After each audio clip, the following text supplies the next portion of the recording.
What is the logic behind holy people celibacy? How does this relate to the ancient goddess of scorpions?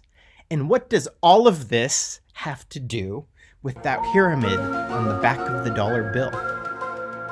As weird as this sounds, it all makes sense, for these actions, symbols, and myths all address the same one question.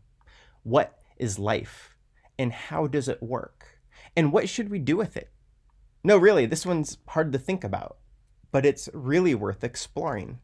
We are alive, we are life, yet we don't know much about it, which is to say, we don't know much about ourselves. So, what to do? Well, life energy itself is a confusing and abstract topic that we can't deeply understand with mere dictionary definitions.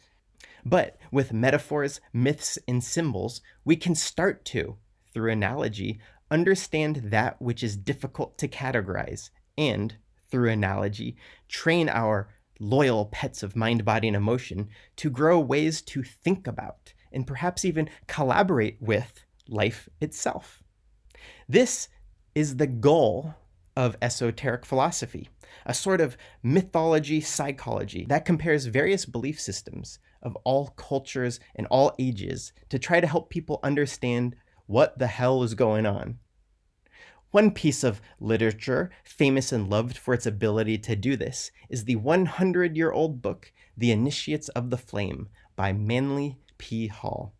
It is a Denny's sampler platter of wisdom, comparing together great ideas from religions, secret societies, stories, and structures, all aiming to help us understand one thing: ourselves.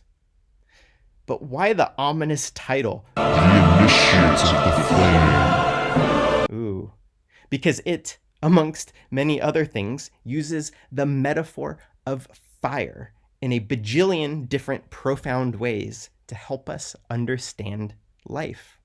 Because life, including the life that is you, is like fire burning in a lamp called the human vehicle. But what is the fuel? How do we use this fire to create warmth and light instead of injury and destruction? This book offers no concrete answers, but it does an incredible job helping us learn how to, for ourselves in our own way, read reality with better literacy. And for that reason, we present to you a new class: the basics of esoteric philosophy as told through the Initiates of the Flame. We are going to go through every single word and image in this book through 7 visually useful lectures to expand and explore the deeply nutritional ideas inside this classic of comparative philosophy. Because philosophy means philo, love of, Sophia, the all-knowing life energy that is in all things. Thus, philosophy is love of the all-knowing life energy that is in all things, which has been condensed down to love of wisdom. We're going to explore what's inside the Ark, Arthur's Knights and sacred sites. We're going to ask, is there a logical science to holy places and the mystic masters who maintain them? We're going to unpack the occult anatomy of playing cards, explain why kings face away from the spades, see what this has to do with George Washington's fashionable apron, and understand what all of this can teach us about Lucifer? We're going to see how all this can help us dig into the psychological, astrological, and metaphorical lessons the Sphinx has to teach us about growth, discipline, thoughts, and the snakes inside our spine. Incense, pharaohs, and philosopher's stones will help us master the metaphors of flowers, fisher kings, and forehead lasers.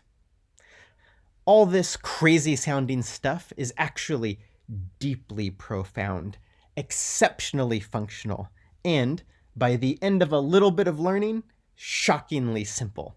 For they are all saying the same basic thing in ways that penetrate our stubbornness and administer common sense medicine to us about how we can move forward in the world. If you love this book, or if you've never heard of it ever in your life, we've got something for you. This is an eclectic smattering of ideas that all lead to the same simple place. The basic, simple thesis many of the world religions, secret societies, myths, and symbols all share. The basics of esoteric philosophy, as told through the initiates of the flame. P.S. You do not need to own the book to take this class, but you should because it's a good book.